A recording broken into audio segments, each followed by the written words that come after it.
Hello, हाय, मी संध्या कुलकर्णी. आता अधिक महिना सुरू झाला आहे, तर म्हटलं अनारसे करावे. थोडा मला उशीरच झाला आहे, पण मग म्हटलं आता अनारसे तुम्हाला दाखवावी ही रेसिपी. मी तांदूळ भिजत घातले होते. मी हे सगळं घरीच करते, म्हणजे पिठाच आहेत, मी विकत पीठ पण आणत नाही, सगळं घरी करते. तर 3 दिवस झाले मी तांदूळ परवा घातले. मी परवा सकाळी घातले बरं का. मी सकाळी 9-9:30 वाजता असे घातले मी भिजत. 2 पेले आहे एवढे, 2 पेले मी तांदूळ घातले भिजत. आणि कालचा दिवस गेला. आज सकाळीच मी आता ते तांदूळ काढते, कारण उन्हाळा दिवस आहे ना, म्हणजे लवकर भिजतील म्हटलं. हे बघा, हे आपले तांदूळ छान भिजले बरं का, छान भिजले आणि थोडा वास पण सुटतो याचा. आता मी हे छान 5-6 पाण्याने छान आता धुवून घेणार. हे तांदूळ खूप सुंदर भिजले. आता हे छान मी धुवून घेते आणि चाळणीमध्ये काढून घेते. आणि आता बघा, मी हे चाळणीत काढले सगळे तांदूळ. छान याचं आधी पाणी सगळं निथळू देते आणि मग कॉटनच्या फळीच्यावर टाकून छान हे कोरडे करते. आता याचं पाणी निघायला थोडा वेळ लागेल, सगळं आतलं पाणी. आणि आता बघा, हे छान मी सुकवून घेते. अगदी पातळ टाकते आणि पटकन सुकतील. फॅन खाली ठेवले, हे उन्हामध्ये नको सुकवायला.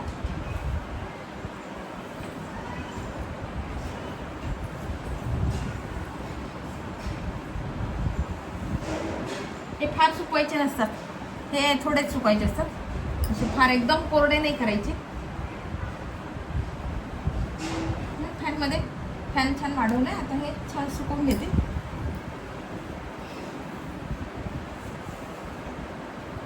आणि पातळ टाकलं ना तर पटकन सुकते. नुसतं पाणी याचं तुटलं पाहिजे, बस एवढे सुकवायचे, फार नाही सुकवायचे. हे मग आपण अनारसे करतो ते होत नाही, त्याला जाळी येत नाही व्यवस्थित, म्हणून बघा हे सुकले. फार नाही सुकवायचे असे, बघा थोडे ओलसरच आहे हे, बघा फार नाही सुकवायचे, थोडे ओलसरच आहे. आता हे झाले. आता मी हे मिक्सरमध्ये बारीक करते. आणि आता आहे ना, आता मी हे मिक्सरमधून काढणार आहे.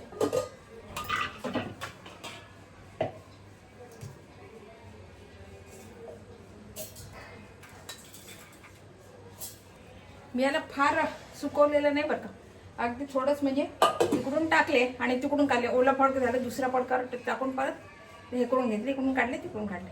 फार असे सुकवलेले तांदूळ नाही येते, तेवढ्या पुरते सुकवले. पाणी फक्त याचं पुसून घेतल्यासारखं म्हणा ना, पण असे खूप असे कडक नाही सुकवायचे. उन्हात तर बिलकुल नाही सुकवायचे. कुठलाही मोसम असो, हे सावलीतच, म्हणजे फॅनमध्ये सुकवायचे. उन्हात सुकवले ना तर त्याचे अनारसे चांगले होत नाही. आणि आता मी जे आहे ना, हे छान बारीक करते.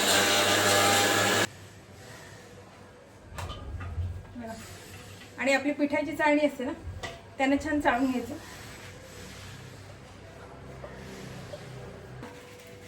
हे जे राहिलं हे पण, आणि थोडेसे याच्यात तांदूळांचे परत घेते आणि मिक्सरमधून काढते. असे मी आता सगळे बारीक करून घेते. हे बघा, मी हे ना छान चाळून घेतलं. छान पिठाची चाळणी ना चाळून घेतलं, सगळं मिक्सरमध्ये काढून चाळून घेतलं. आता हा गुळ आहे. साखरेचे ना खूप कडक होतात.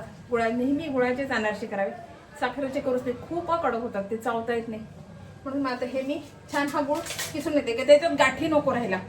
गुळाची एखादी हे खडा जरी राहिला ना, तरी मग तो अनारसा हे नीट होत नाही. आपण तुपामध्ये तेलामध्ये टाकतो ना, तर तो होत नाही. म्हणून मग व्यवस्थित असा हा गुळ मी आता किसून घेते, छान घेते. हे बघा, हा छान मी गुळ किसून घेतला. आणि आता हे बघा, आता हे पीठ मोजून घ्यायचं, कारण तांदूळ वेगळे आणि पीठ जेव्हा आपण दळतो ना ते वेगळं पडते. म्हणजे तांदूळ जर 2 पेले असते तर पीठ थोडंसं जास्त पडते. बघा, आणि माझे हे 2 पेल्याच्या वर पण झाले. मी कच्चं भरून भरून टाकले होते. हे 2 आणि हे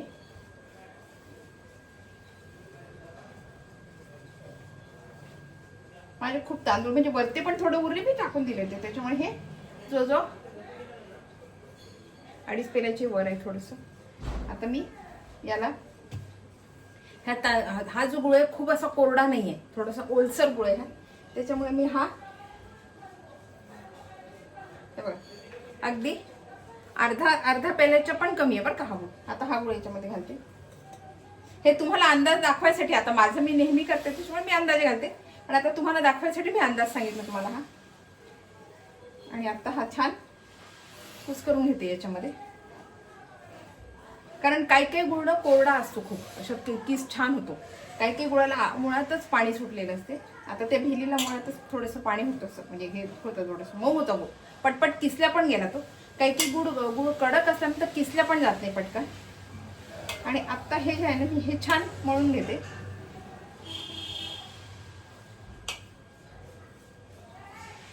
मग काय होते, आपण जास्त गुळ जर घातला ना तर ते अनारसे कढई एक तर करता येत नाही, आणि केल्यावर आपण जेव्हा कढईमध्ये टाकतो तेव्हा ते वितळून जातात, ते असे छान होत नाही. जाळी छान येते बरं का त्याला, उलट खूप जाळी येते त्याला, पण ते वितळतात, गोल नाही होत असे. म्हणून हा अंदाज. आता आपल्याला जेव्हा, आता माझा असा अंदाज असतो, आता मी याचे लाडू करून छान मळून लाडू करून ठेवून देणार आहे. आता जेव्हा आपण अनारसे करू की नाही, तेव्हा मला लागला तर मी गुळ घालणार आहे. मी असंच गुळ, आता हाच गुळ मी किसून परत वाटीमध्ये ठेवणार आहे. जर मला करताना जर वाटलं की नाही आपल्या याच्यामध्ये गुळ बसतो तर मी गुळ घालणार आहे परत, नाही तर मग नाही घालणार. छान ते आपण गोला गुळ घातलं, थोडंसं गुळ घातलं, आणि हे पीठ थोडं ओलं आहे त्याच्यामुळे त्याच्या लगेच गाठी गेल्या. आता हे छान मी कुस करून छान असं करून ठेवते. गुळ आणि पीठ सगळे एकजीव करते. आणि हे बघा आता छान मी, हे बघा छान हे मळून घेतलं. आणि आता आहे ना याचा छान लाडू बांधते. हे बघा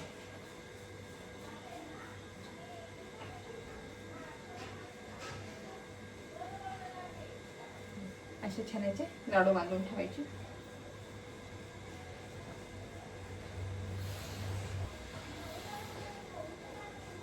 बघा मी ते पीठ होतं 2.5 पेले, जो 2.5 पेले पीठ होतं त्याला मी फक्त अर्ध्याच्याही कमी थोडंसं मी हे गुळ घातला.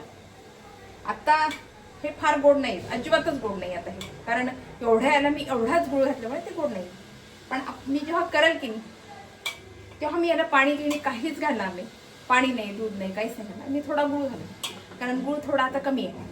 मग मी एक एक लाडू फोडून एका लाडूच्या घरी त्याप्रमाणे त्या अंदाजाने त्याच्यात गुळ घालेन, म्हणजे मग हे अनारसे बिघडत नाही. आपण आत्ता जर गुळ जास्त घातला ना याच्यामध्ये तर काय होते, ते फैलतात आणि मग अनारसे व्हायला होतच नाही. करायला गेले तरी होत नाही. कढईत आपण कसे करून जरी कढईत टाकले तरी ते वितळून जातात, ते होतच नाही. जाळी खूप येते बरं का तशा अनारशाला, खूपच जाळी येते, पण ते गोल होतच नाही, सगळे वितळून जातात, असे सगळे हे होतात, ते फैलतात. म्हणून आता एकच लाडू करताना मी एक सांगते तुम्हाला, म्हणजे जेव्हा करेल तेव्हा दाखवतेच मी तुम्हाला. एकच लाडू फोडायचा आणि त्या अंदाजाने त्याच्यात एवढा आपल्याला लागेल तेवढाच गुळ घालायचा, पाणी घालायचं नाही, दूध घालायचं नाही, काही नाही, तेवढाच गुळ घालायचा आणि छान मळायचा, आपोआप त्याला पाणी सुटते. आणि मग तेवढं करायचं. जर आपल्याला वाटलं की जास्त पाणी सुटलं, दुसरा लाडू फोडायचं त्याच्यामध्ये, त्याचं पीठ त्याच्यात टाकायचं थोडं, म्हणजे तो परत थोडं कोरडा होतं, म्हणजे मग अनारसे आपली बिघडतच नाही अजिबात. बघा माझे आता अनारशाचे पिठाचे सगळे लाडू करून झालेले आहेत. आता मी हे डब्यात भरते. आता हे डब्यात भरते. आणि मला करायचं ना, मी एकदम सगळं भिजवायचं नाही, एकच लाडू भिजवायचा, एकच लाडू फोडवायचा आणि तो भिजवायचा, आणि त्याच्यामध्ये आपल्या अंदाजानं गुळ घालायचा की नाही आता याला गुळ लागतो तो गुळ, कारण याच्यात गुळ खूप कमी आहे, मग गुळ घालायचा आणि तेवढा भिजवायचा. पण जर जास्त पातळ झाला तर दुसऱ्या लाडूचं पीठ त्याच्यामध्ये टाकायचं, म्हणजे मग तो कोरडा होतो. सगळे एकदम सगळे लाडू भिजवून करत बसायचं नाही, मग ते बिघडतात. एकदा पातळ झाले किंवा आपण त्याच्यात काहीच नाही करू शकत. म्हणून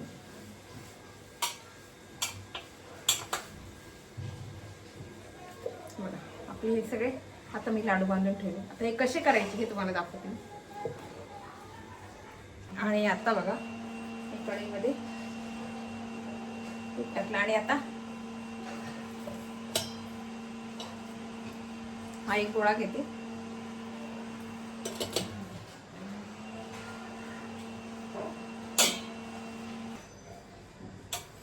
हा छान मळते.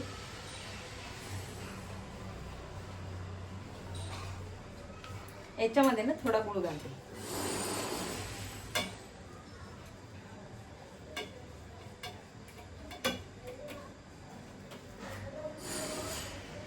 एवढाच घेतला मी, थोडाच घेतला कारण या गुळाला ना खूप पाणी सुटलंय म्हणून थोडाच घेतला. आणि याला असं पाणी सुटलं होतं आपलं. आता बघा कसा गोळा झाला याचा. पाणी बिलकुल नाही घातलं मी, पाणी नाही, दूध नाही, काहीच नाही घातलेलं.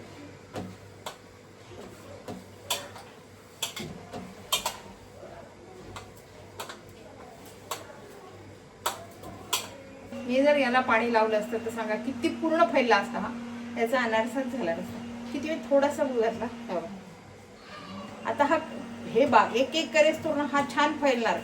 त्याला पाण्याची अजिबात गरज नाहीये.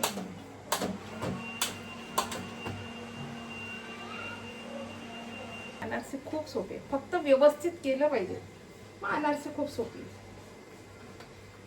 तुम्ही एकदम जर सगळ्या याच्यात गुळ घालून ठेवला, भरपूर गुळ घातला, त्याच्या अंदाजाने गुळ घातला किंवा 2.5 पेले जर माझं पीठ होतं तर निदान पेलाभर तरी गुळ पाहिजे आपल्या अंदाजाने, बरं का, की त्याच्यात पेलाभर तरी गुळ पाहिजे. या अंदाजाने मी जर त्याच्यामध्ये गुळ घातला असता ना, आता माझा अनारसाच झाला नसता, अजिबात अनारसा माझा झाला नसता. आणि जर आपल्याला वाटलं आता समजा मी 2 दिवस ठेवलं ते रेलले, तर त्याच्यामध्ये एक गुळ नाही घालायचा. आपले साधे, मी आता हे ताजे ताजे केले, मी ठेवलेले नाहीये. मी जरी आता हे बघा, आता तुमच्या समोरच मी अजिबात ठेवलेलं नाहीये, हे लगेच केलंय, तुम्हाला दाखवायचं होतं म्हणून मी ठेवलेलं नाही हे पीठ, लगेच अनारसे केले.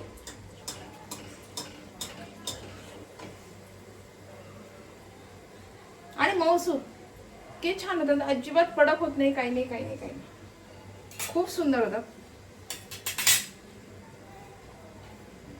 बऱ्याच जणांना ना अनारसे खूप कठीण वाटतात, पण अनारसे खूप सोपे आहेत, कठीण अजिबात नाहीये. फक्त व्यवस्थित सगळा अंदाज घेतला ना आपण तर खूप सोपे आहेत अनारसे. आणि आपल्याला जर वाटले की आता हे होते तर तुपाचा किंवा तेलाचा हात घ्यायचा आणि पातळ असे हे करायचे.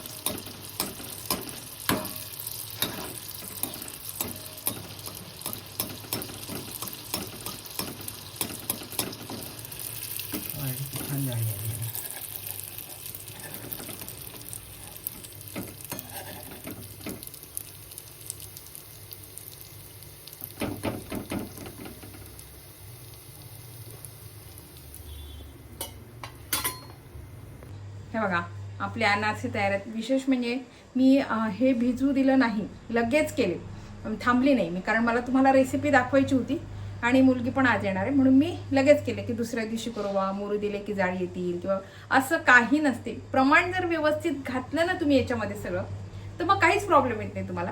जाळी मग कशी पण येते. आता बघा मी तुम्हाला दाखवते, ती जवळून दाखवते छान असं. हे बघा किती छान जाळी आली आहे बघा. हे बघा किती सुंदर आली आहे जाळी. हे बघा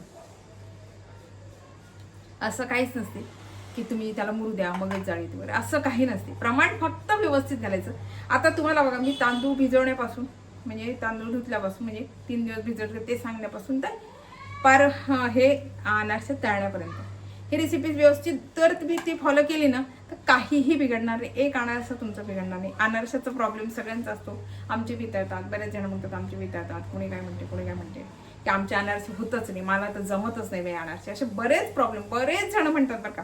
पण अनारसा कधी व्यवस्थित जर केलं ना तर अनारसा एकही बिघडत नाही. व्यवस्थित छान अनारसे होतात आणि शिवाय नरम, गुळाचे असल्यामुळे नरम होतात अनारसे. साखरेचे अनारसे खरंच करू नये कारण ते खूप कडक होतात. ते हे अनारसेच आपण म्हणतो ना, पण हे जसे आहे की नाही मऊसूत आहे असा तो अनारसा नसतो. तो अनारसा इतका कडक होतो ना तो चावतच नाही. म्हणून शक्यतो अनारसे करताना सगळे गुळाचेच करतात, साखरेचे करतच नाही. पण जर एखाद्याला वाटलं की आम्हाला गोड नाही चालत तर साखरेचे, पण ते साखरेचे खूप कडक होतात, नका करूच नका साखरेचे, कारण खूप कडक होतो. बघा या अनारशाची रेसिपी कशी वाटली, आवडली का? आवडली असेल तर लाईक शेअर सबस्क्राईब करा बरं का मला. बाय. आणि अजून विशेष म्हणजे हे सांगायचे की माझे किती बघा मी 1 आणि अर्धा थोडा लाडू घेतला, बाकी अजून माझे हे 2 लाडू अजून तसेच आहे. आता मी हे संध्याकाळी किंवा दुपारी करणार आहे, माझा स्वयंपाक व्हायचा म्हणून मी दुपारी करणार आहे. हे तुम्हाला दाखवायचं होतं म्हणून मी लगेच सगळं केलं. बाय.